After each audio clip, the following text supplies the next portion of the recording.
Apoio Cultural. Chegou reserva da família Santa Clara. A diferença é clara. Universidade Sem Fronteiras. Maturidade em movimento.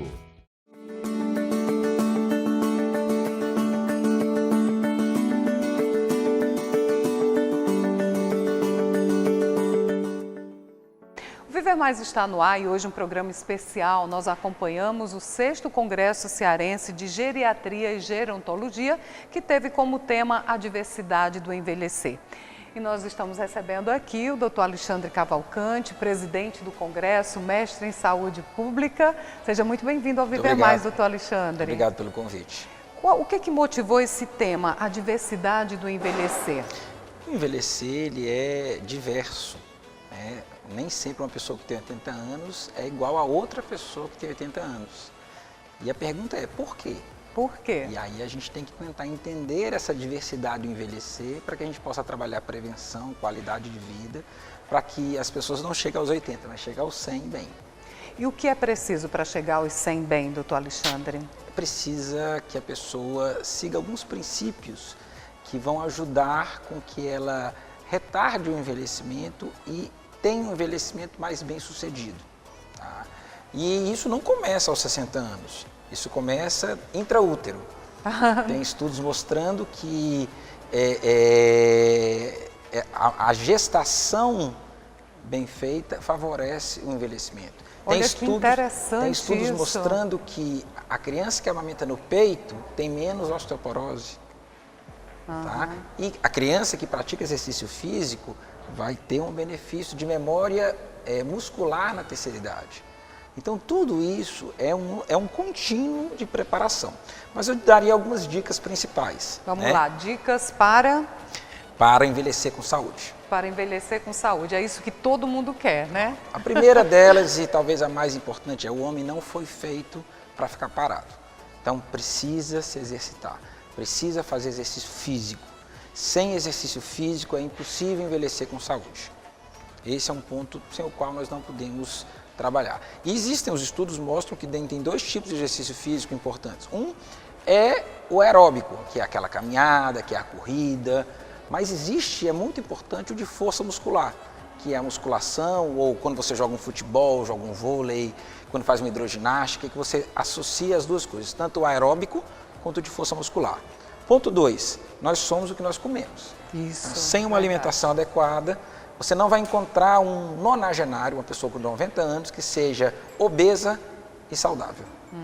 Agora, doutor Alexandre, quando a gente fala em envelhecimento, sempre se associa à perda de memória. É um dos pontos principais. Quando alguém está perdendo a memória, aí a gente logo diz, está ficando velho, não lembra mais de nada? Existem estudos mostrando que tanto a alimentação quanto a atividade física ajudam a preservar a memória. A memória. Porque, na verdade, a memória, a doença de Alzheimer, essas outras doenças estão todas associadas com uma inflamação crônica, que vem desde muito cedo e que os estudos mostram que fazer exercício físico diminui a inflamação, alimentar-se com frutas e verduras, a dieta dita do Mediterrâneo, né? Frutas, verduras oleaginosas, azeite, vinho, tudo isso faz bem para a saúde. Mas eu não acabei de contar não, peraí que ainda tem então mais. Vamos lá, tem mais aqui, dicas. Então, vamos são as dicas, calma lá. 1, atividade física. 2, alimentação. 3, dormir bem. Os estudos hoje mostram que o sono não é um processo passivo, o sono é um processo ativo de restauração cerebral. Não só de gravação das memórias de curta distância, ou seja, as memórias de hoje, o que eu estudei hoje, o que eu vivi hoje, mas existe uma limpeza do cérebro durante o sono. Então, dormir bem é fundamental para que você alcance uma longevidade saudável. Existem estudos mostrando que pessoas que dormem mal a vida inteira tendem a ter mais doenças neurodegenerativas na terceira idade. 4º ponto. Mas tem a história de dormir 8 horas? Não, aí é cada pessoa. É. A pessoa tem que acordar descansada, acordar bem. Se ela dormiu 4 horas e se sente disposto, bem, é válido. Em geral, as pessoas dormem de 6 a 8 horas, mas tem pessoas que vão dormir 4 horas e ficam bem com isso. Aí a gente não tem por que interferir. 4º ponto. Ter uma atitude positiva diante da vida. Não reclamar muito, né? Não ser pessimista. As pessoas que são pessimistas, que têm dificuldade de perdoar, rancorosas, essas pessoas, elas tendem essa amargura na vida, elas tendem a repercutir no envelhecimento negativo. Quinto ponto, fazer exames periódicos. Por quê? Cada um de nós tem uma outra tendência a ter um câncer, a ter alguma coisa assim. Você pode flagrar essas doenças antecipadamente e ficar curado delas. O fato de você ter um câncer hoje não é significado de que a pessoa vai morrer. Se você diagnostica um câncer na fase inicial, geralmente hoje eles são curáveis. São, né? E o quinto ponto, esse a gente não interfere, mas que é um fator muitíssimo importante. Qual é? É a genética. A genética. Se você tem pais longevos, você tende a viver mais. Se você não tem pais longevos, você tende a viver menos. Tá? Eu mostrei aqui no Congresso um estudo de que a expectativa de vida do brasileiro no ano 1900 era 32 anos de idade. Hoje nós estamos com a expectativa de vida de 76. A tecnologia, doutor Alexandre, ela pode ajudar nesse envelhecimento saudável? Porque se questiona muito que as pessoas hoje estão muito, principalmente os jovens, utilizando a tecnologia de forma equivocada. Mas para nós que estamos envelhecendo, é bom essa interatividade com a tecnologia? Até que ponto? Nós não vamos poder fugir da tecnologia. Mesmo que a gente fuja dela, ela nos alcança. Tá? Então faz parte. E você pode usar a tecnologia para ver. Eu tinha uma paciente que, há alguns anos atrás, ela aprendeu a usar o Skype. E ela tinha filhos e netos espalhados pelo mundo inteiro. Então amanhã ela acordava de manhã, fazia a atividade física dela e voltava para casa. E ela lia o jornal no computador e depois ela começava a falar com os netos e filhos espalhados pelo mundo, conversar com eles, ter vida de relação. Olha que aliado, né, a tecnologia. Então, a tecnologia pode ajudar muito, né? A gente pode utilizar a tecnologia sim ao nosso favor, mas o abuso, o problema não é a tecnologia, é o abuso dela. Isso para o jovem, para o idoso, para qualquer pessoa. Certo. Doutor Alexandre, por que as pessoas têm tanto medo da velhice? A velhice é realmente uma decadência na vida.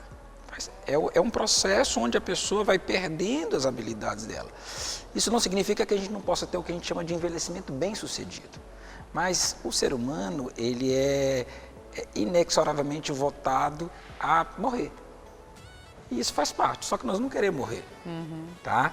Então, a velhice é uma sinalização da proximidade da morte? Sim, de certo modo sim, é um ciclo normal da vida. Sim. Só que diante disso, nós vamos simplesmente ter pavor e se esconder, ou nós vamos tomar atitudes que nos favoreçam chegar nessa condição de velhice aos 80, aos 90, com autonomia e independência. Doutor Alexandre, então, esse congresso, é o 6º Congresso Cearense, discussões em várias áreas e aspectos para a gente chegar a um envelhecimento Nesse primeiro bloco, a gente falou sobre as atitudes, os estudos que falam, os caminhos sobre o envelhecimento correto, falamos sobre alimentação, falamos sobre o uso moderado do vinho, né? Falamos sobre... Tem muitos mitos, né, doutor Alexandre? Mas o vinho é um bom método para ajudar, não um único. Né? O problema é que eu não posso recomendar para você beba vinho, porque como existe o potencial do vício, o exagero também faz mal. Mas se você conhece uma pessoa que bebe uma taça de vinho todo dia, diga para ela não parar, porque isso é benéfico para a saúde. Tudo com equilíbrio, né, doutor Alexandre? Se as pessoas fossem equilibradas, as coisas seriam muito mais fáceis. Só que a gente não é equilibrado e no mundo de hoje nós estamos tendendo aos extremismos. Tem que ter esse equilíbrio. Tem que ter equilíbrio. A razão justa está no equilíbrio. Olha aí, que lição. A razão justa está no equilíbrio. Graças a Deus, né? Muito obrigada, doutor Alexandre Cavalcante. E no próximo bloco a gente conversa com o doutor Omar Jalu, um dos palestrantes aqui do 6º Congresso Cearense de Gerontologia e Geriatria. O Viver Mais volta já, combinado?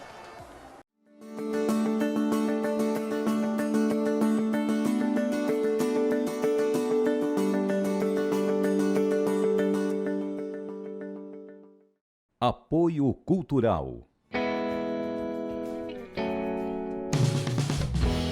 Universidade Sem Fronteiras. Maturidade em Movimento.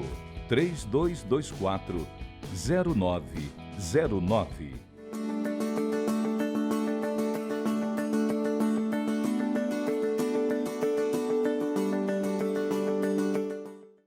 Viver Mais está de volta e a gente continua acompanhando o 6º Congresso de Geriatria e Gerontologia. Um dos palestrantes convidados é o Dr. Omar Jalu, especialista em geriatria, professor da Universidade de São Paulo. E seja muito bem-vindo ao Viver Mais. Uma alegria ter o senhor aqui, viu, doutor Omar? Eu que agradeço. Obrigado. Bom, no congresso o senhor falou sobre a influência da fragilidade, sobre a diversidade do envelhecer. A velhice está sempre associada a essa fragilidade, doutor Omar? Nem sempre associada à fragilidade. Conforme a gente vai envelhecendo, a possibilidade de a gente ficar mais frágil aumenta muito, né? Se a gente não fizer nada, a gente vai perdendo músculo, a gente vai perdendo osso, a gente vai tendo mais dificuldades, não só físicas, como psicológicas, sociais, financeiras. A gente precisa se preparar para que isso seja mais ameno, para que a gente chegue, se a gente for chegar na fragilidade, que a gente chegue nesse momento muito perto antes de morrer. Porque se a gente tiver algum tipo de incapacidade perto antes de morrer, a gente vai mais ou menos na história natural da vida, né? Todos nós temos que morrer. Claro. Agora, se a gente fica doente muito antes de morrer, talvez seja esse o grande problema. Então, para a gente... Claro que a gente pode contar com sorte, com a genética. Infelizmente a gente não... Só que é a minoria, primeiro. Infelizmente a gente não sabe quem são esses sortudos genéticos. Então são aquelas pessoas que aparecem, por exemplo, às vezes na televisão. Olha, o segredo para envelhecer bem é casar, não casar, ter filho, não ter filho, fumar ou não fumar. Para essas pessoas... Não existe um rótulo, uma receita, né, doutor Omar? O que a gente pode fazer é realmente mexer com as coisas ambientais, que são difíceis, né? Dieta, atividade física, controle de doenças, ter convívio social, laços afetivos, laços familiares, guardar dinheiro, né? Viajar, tudo né? Isso vai contar, né? Viver a vida. É aquela frase de um dia a gente vai morrer, mas todos os outros a gente vai viver, né? Então nós temos que viver os outros dias, né? Por que a gente tem tanto medo até da palavra velhice? Quando é que nós vamos mudar essa visão de que velhice é o fim, de que velhice é sinônimo de doença, de fragilidade? Existe essa possibilidade das crianças de 5 anos, quando tiverem 50, 60, ter outra percepção dessa longevidade? O envelhecimento na história da humanidade é relativamente novo. Então a gente está passando por... Não as pessoas ficarem mais velhas, né? Isso sempre teve. Mas esse número tão grande de pessoas ficando mais velhas, ele é relativamente novo na história da humanidade. Principalmente no Brasil, né? Isso, nos países em desenvolvimento, mais novo ainda. Eu acho que a gente está aprendendo. A gente tinha aquela relação, na década de 40, quem tinha 50 anos era velho. Era, né? Vovozinho, agora incapaz. Não tem o menor sentido. A gente vai ter que reaprender, porque a gente vai passar muito tempo, uma boa parte da nossa vida, na velhice. Se a gente contar no Brasil que é 60 anos, né? Cada país muda um pouco, a pessoa que vive até os 90, até os 100 anos, passou 40 anos na velhice. Então, ou a gente aprende a passar por esse período da melhor forma possível, ou a gente vai passar um grande período da nossa vida de uma forma ruim. Mas quando a gente morria cedo, a gente não precisava muito se preocupar com a velhice, né? A gente ia morrer mesmo. Agora não, agora a gente tem que se preocupar em envelhecer bem e não ter medo. Não tem, no final das contas, se a gente for bem racional, não tem sentido. A gente tem que desejar ser velho. Se a gente, né, para desejar que a gente teve uma vida longa. Eu escuto muita gente com 60 e pouco dizendo: quem fala que velhice é bom é um equívoco, é muito ruim ser velho, aparece muita doença, muita dor. Mas isso pode ser evitado, não pode, doutor Omar? Isso pode ser evitado, não é fácil, né? A gente tem que suar a camisa para evitar isso. Então, as mudanças de estilo de vida, elas não são fáceis mesmo. Agora, a gente, numa boa parte das vezes, a gente olha o lado ruim da velhice, né? Que é o lado, por exemplo, do físico, que é o lado do aparecimento de doenças. A estética, isso. Né? A gente olha aquilo que a gente bate no espelho, ou menos ainda, a gente vai, sei lá, jogar bola, ou vai brincar com uma criança e você não tem a mesma vitalidade, a gente fala, poxa... Tô velho, né? Agora, a gente tem que olhar para um lado que também tem benefícios da experiência, de você já ter construído alguma coisa na vida, pode até ser bom ou ruim, mas já construiu alguma coisa na vida. Ter uma biografia, por vezes ter mais tempo, por vezes ter mais sabedoria, porque já viveu algumas situações. Então, se a gente não pensar no que traz de bom, porque toda fase da vida tem um lado bom e um lado ruim. Claro, tem que potencializar o que é bom. Adolescente sofre, é uma transição bastante... Muito. A criança também, eu queria ser criança. Você não podia fazer o que você queria, né, quando você era criança. Então não é tão bom assim. Não é tão bom. Então eu queria ser adulto jovem. Aí você não sabe como é o teu emprego, se você vai conseguir sustentar a tua família, se você vai ter filho ou não ter filho, se vai sustentar, se o filho vai ter saúde. São um monte de coisa. É que a gente... E tem o lado bom. O lado ruim da velhice, ela está muito relacionada ao físico. E isso é uma coisa que pode ser amenizada, até revertida. A gente teve, há alguns anos atrás, uma senhora de 92 anos terminou a maratona de San Diego.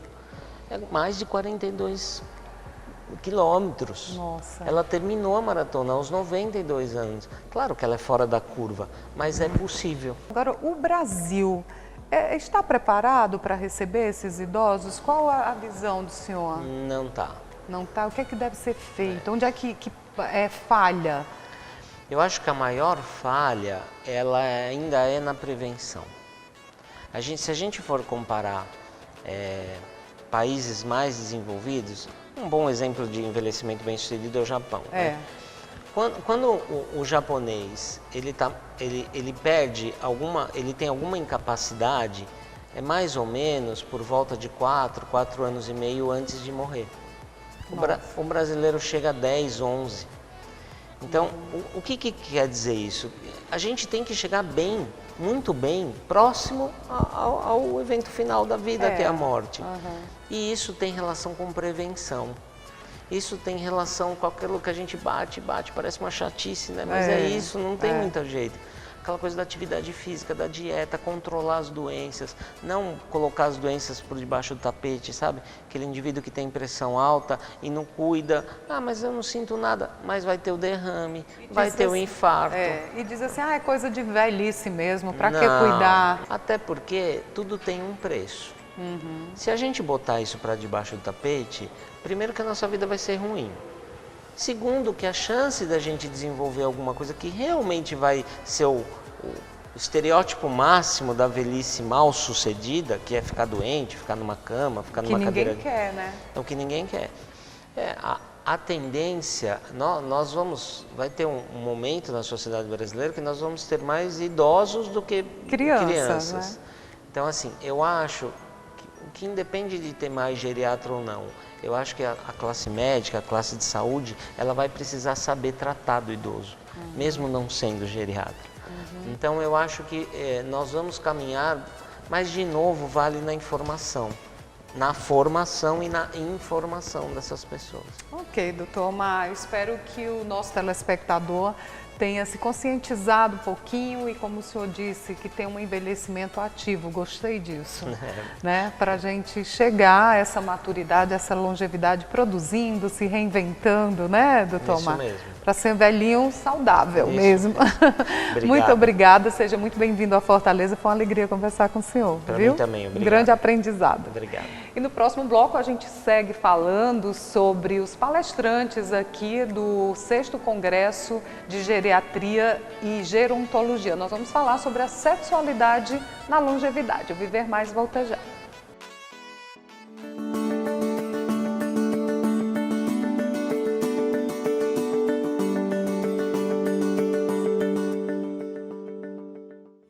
Apoio Cultural.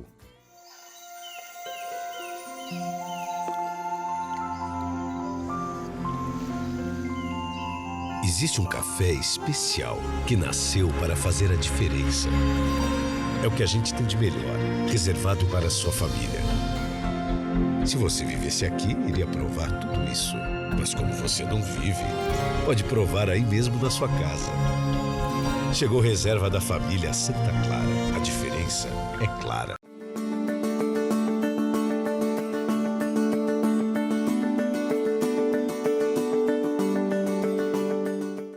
Viver Mais está de volta e olha só quem é nossa convidada agora, Zenilce Bruno. Vamos fazer um brinde à vida, doutora Zenilce. Isso mesmo.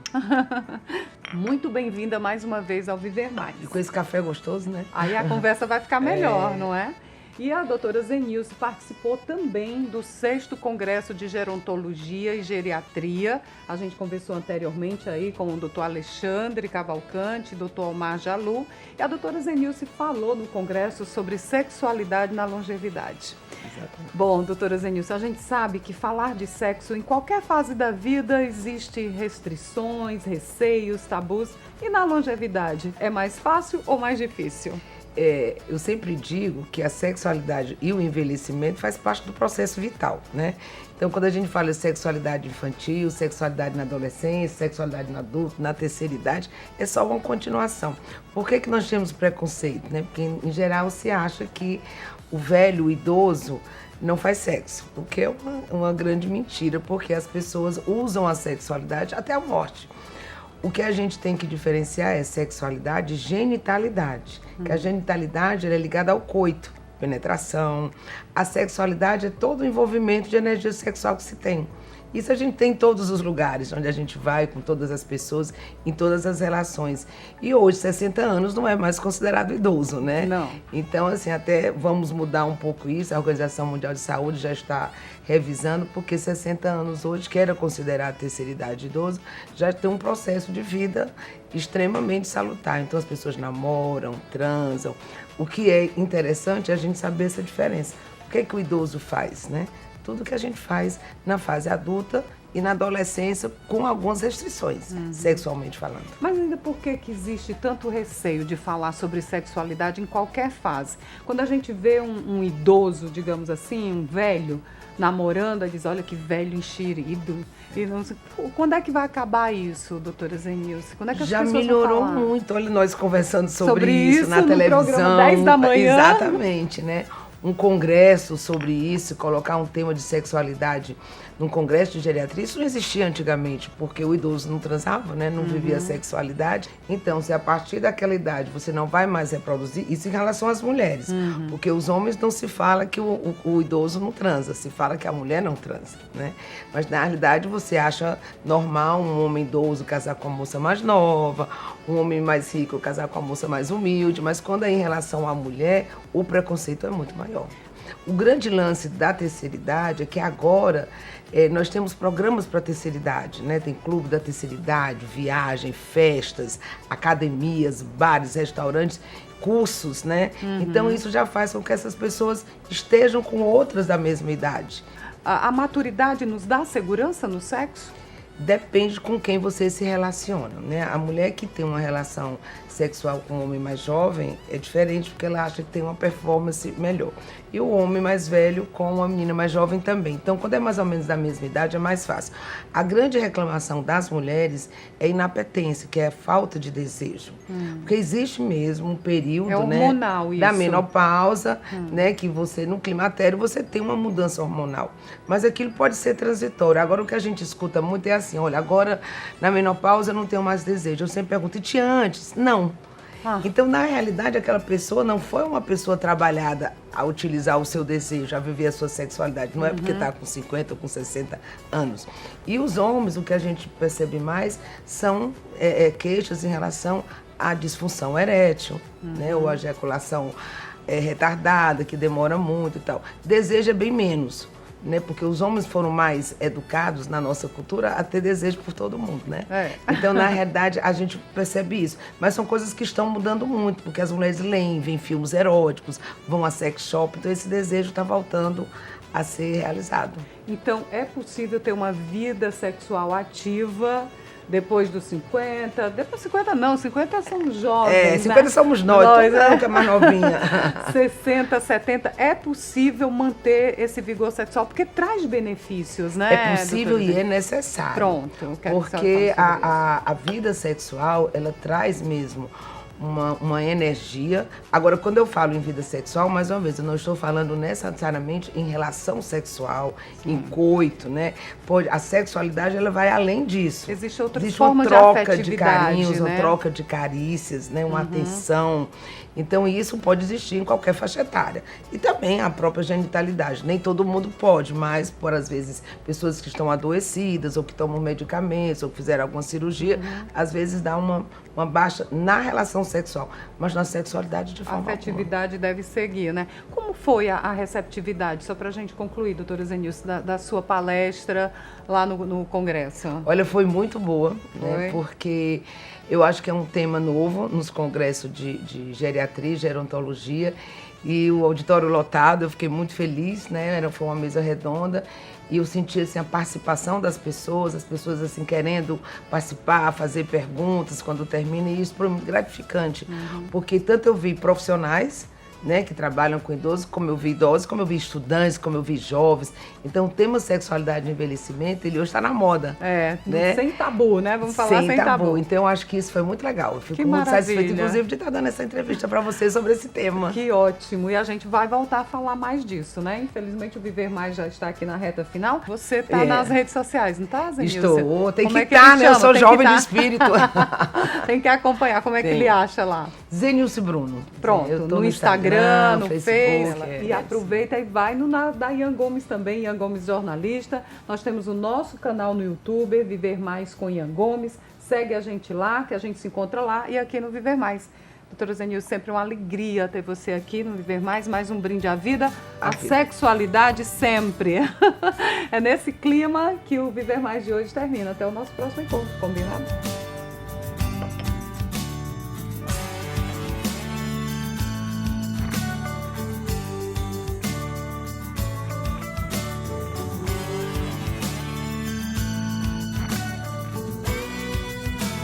Apoio Cultural. Chegou Reserva da Família Santa Clara. A diferença é clara. Universidade Sem Fronteiras. Maturidade em movimento.